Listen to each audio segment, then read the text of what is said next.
At this point, I think it's safe to say that Marvel's current X-Men line of comics have some of the best parts of Marvel's current publishing line.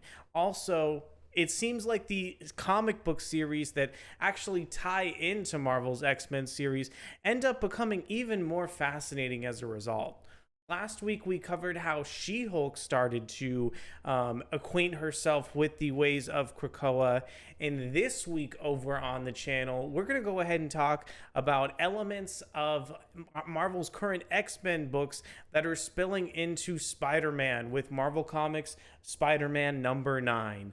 My name is Ariko Braddock, and join me as we dive deep into this brand new issue of Spider-Man. But before we get any deeper into today's content, please be sure to go ahead and subscribe to the channel if it's your first time checking out our content, and go ahead and hit the like button on this video so we can continue to produce excellent comic book content over on a weekly basis.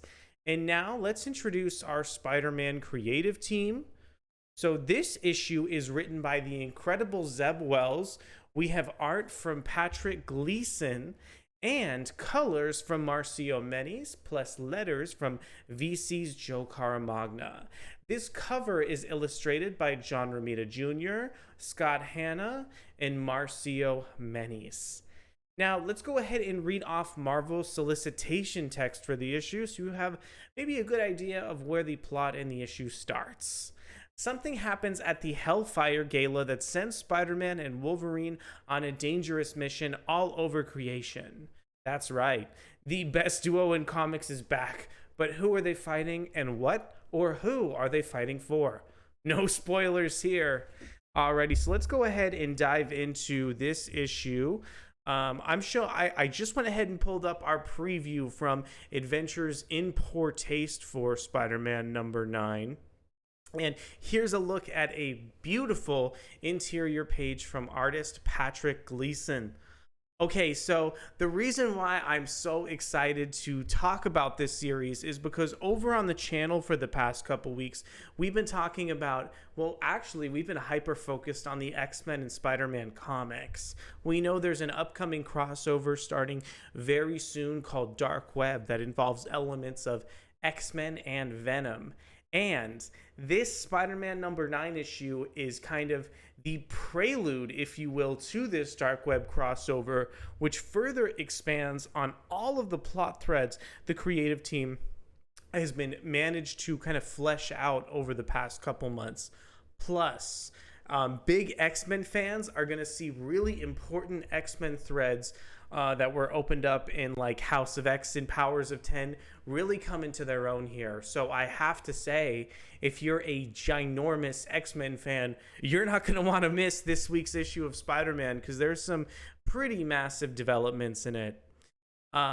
Let's go ahead and talk about the art from Patrick Gleason. Patrick Gleason's art is just incredible in this issue. Take a look at this page. I don't want to describe it to you for fear of spoilers, but I think it's safe to say that this looks absolutely beautiful. I love kind of the effects that Patrick Gleason is basically rendering here. I love the facial expressions. I love that the way that the pages in the issue are laid out. Now, if I had one critique of Gleason's art, it has to be that some of the anatomy on the characters is not quite as astute as some of the rest of his art, especially in these moments with Wolverine in particular. But this problem also extends to Spider-Man in some cases too, where his body is a little bit too angular and too lanky. And I think this is really noticeable because there's so many things that Patrick Gleason does right, and I think this art overall is extremely high quality. That this is just one of the things that's kind of paring down the issue overall. But the way that this issue moves during these fight scenes, and the way that the art is so frenetic and managed to capture these expressions, I think really does the script from Zeb Wells justice here. And next up, I want to kind of talk about the plot of the issue, but I can't do so unless we put up a spoiler warning. Let's go ahead and put up just a quick 5-second spoiler warning for the Hellfire Gala, recent X-Men comics, Inferno, and lives and deaths of Wolverine. So let's go ahead and put the spoiler warning up. 5, 4, 3, 2, 1, 0.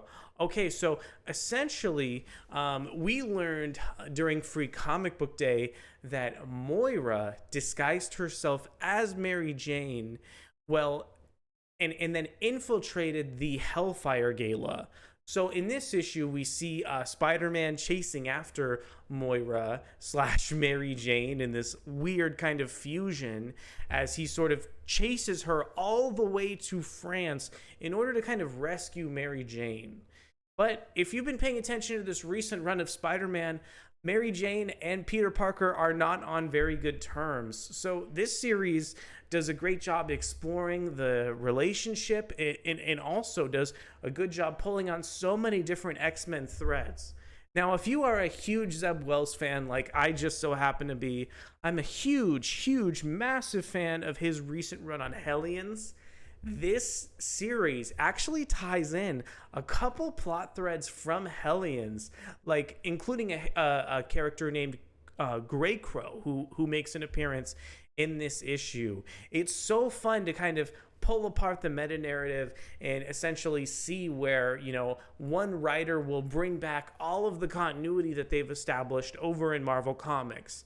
But it's not cheesy. It doesn't feel cheap because I think this issue is just so tightly plotted that this never becomes a problem in the first place. If this is your first exposure to kind of Spider-Man and the X-Men, you're not going to want to miss this because it has really important developments for Spider-Man and Mary Jane. But really, I think what this issue is kind of the first tease or hint at the upcoming Dark Web crossover. I think it did a great job pulling on plot threads from so many comic books and just slowly moving the series forward in an interesting direction. I think Marvel's in a really healthy place right now, and this issue in particular is a great example because of just how ambitious it is with so many different series kind of interweaving as one. In fact, in order to kind of further prove my point with just how interlocking this one issue of Spider-Man is with other comics, the literal last panel ends with, the writer Zeb Wells directing readers to Judgment Day in order to see what happens next. For those not in the know, Judgment Day is Marvel's current comic book event. So, essentially you're going to want to go to Amazing SpiderMan 9 to the very next issue of Judgment Day in order to get the full story on what is going on with Moira in this series. So there you go. Another fantastic issue of Zeb Wells' incredible Spider-Man run. I know I've made a lot of videos about this series, but I just keep finding new reasons to kind of explore and dig deeper into this run over the past couple weeks and months. So I want to know, did you like this issue as much as I did? Please go ahead and let me know in the comments. I'll be back very soon for some more excellent comic book content and appreciate you coming by to check out the video. I'll see you very soon. Bye.